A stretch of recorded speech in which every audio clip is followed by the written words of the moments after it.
G'day and welcome to Truck and Bus TV. I'm John Thompson. Today we're having a steer of Hino's new GT 1528 500 series four-wheel drive. This is a new truck, and the GT doesn't stand for Grand Touring.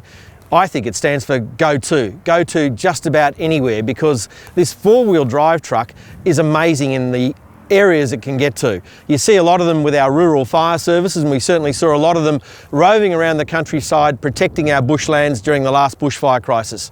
But they're also finding favour with a lot of construction and mining companies, because these trucks now feature a fully automatic Allison transmission, which makes them much more compatible with occupational health and safety requirements, but they also make them far more capable off-road.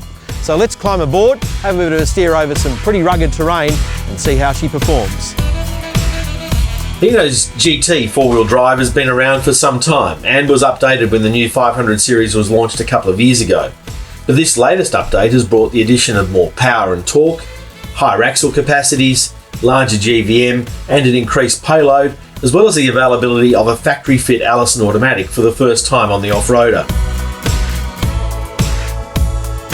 Australia's bushfire crisis earlier this year saw emergency services across the country using their 500 series GTs in some of the toughest off-road conditions trucks can face.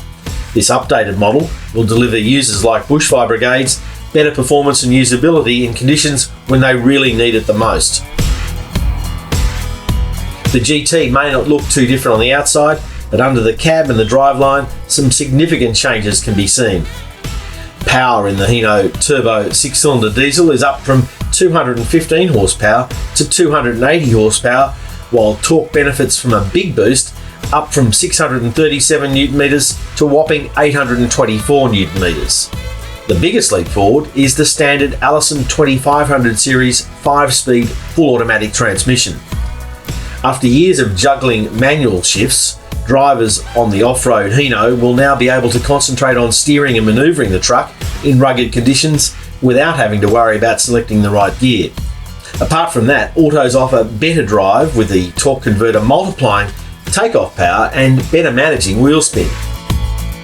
Hino has also significantly reduced the turning circle by about a metre, making it more manoeuvrable in tight conditions and rugged turns. With more power and an upgraded front and rear axle, the gross vehicle mass of the GT500 is up 1.5 tonnes to 14.5 tonnes thanks to the new 5.5 tonne front and 10 tonne rear axle. The payload is also up to just over 9 tonnes now. Safety-wise, the GT gets a standard reverse camera, ABS anti-lock brakes, cruise control, driver's SRS airbag, along with a swag of other features including an excellent ISRI driver's seat with integrated safety belt. There's a high-definition 6.5-inch touchscreen multimedia unit that's capable of connecting up to 4 multi-position cameras, and it also features AM/FM radio as well as digital DAB+ radio, Bluetooth music streaming and mobile phone connectivity with voice dialing, which could be pretty important for a fire brigade caught out in the wilderness. Our test was all too brief, but the Hino GT proved incredibly agile and nimble for a 15-tonne truck, clambering over the rough ground and easily wading through a water hazard. It even showed incredible traction and was extremely easy to drive, engendering confidence in even the steepest and toughest conditions. Well, I've got to say that was an enormous amount of fun, taking the big GT 1528 four-wheel drive Hino 500 series around this off-road track here. Most truck road tests are normally on smooth tarmac and bitumen, but this time it was great fun to take it off-road and see the capabilities of this truck, which are really enormous. And it's no wonder that bushfire brigades, construction companies, mining companies are embracing this sort of truck.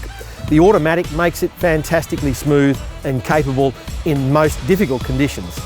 But it has its limitations. It does have a gross vehicle mass of 15 tonnes, so you want to be very careful about where you take it, because it can sink up to its axles very quickly on very soft country. But apart from that, it's a great truck and really going to take a big market share in this four-wheel drive market with the factory-fitted automatic. So until next time, take it easy, and we'll see you next time we come with Truck and Bus TV.